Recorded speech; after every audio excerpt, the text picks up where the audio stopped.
여러분, 안녕하세요. 재미코리아 한국어 교실입니다. 今回は漢字で学ぶ韓国語をご紹介いたします。突然ですが皆さん、韓国も昔漢字が使われてたって知ってましたか？その昔、日本と同様中国から漢字が伝わり、日本よりもはるか昔、紀元前2世紀頃から朝鮮半島では漢字が使われていたそうです。一方日本は5、6世紀、古墳時代から漢字が使われ始めたそうです。今回ご紹介する漢字は、ゆうです。日本特有の読み方、訓読みは、ゆうというのに対し、朝鮮固有の単語、固有語は、ジョニョと言います。一方、中国の漢字に基づく日本語の音読みは、石に対し、韓国語の漢字語は、ソと言います。石、ソで学習していきましょう。では、ゆうの漢字が入った単語を考えてみましょう。夕日、夕刊、朝夕、七夕などの単語があります。ゆうの漢字の韓国語は、そうなので、あとは残りの漢字の韓国語がわかれば、単語を完成させることができます。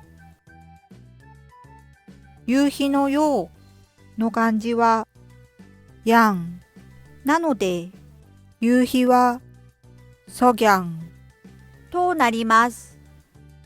では皆さん、3回続けて言ってみましょう。そぎゃん、そぎゃん、そぎゃん。そして、勇敢の敢の漢字は、がんなので、勇敢は、そっかんとなります。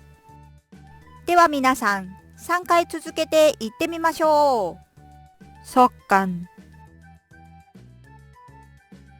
そっかん、そっかん。そして、朝夕の朝の漢字は、上なので、朝夕は、上足となります。では皆さん、3回続けて言ってみましょう。上足、上足、上足。そして、七夕の七の漢字は、チルなので、七夕は、チルソとなります。では皆さん、3回続けて言ってみましょう。チルソ、チルソ、チルソ。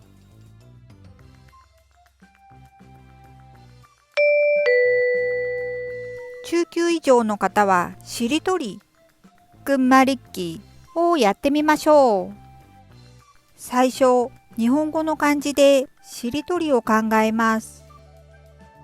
夕日、妖精、性質、質感、感染、染色と考えたとします。漢字が同じであれば、韓国語も同じなので、該当する韓国語を当てはめていきましょう。そぎゃん、やんそん、성 질、 질감、 감염、 염색。このように日本人の特性を生かして芋づる式に単語を増やしましょう。今回のレッスンはここまで。最後にいいねとチャンネル登録を。잘 부탁드립니다。チェミコリアン韓国語教室でした。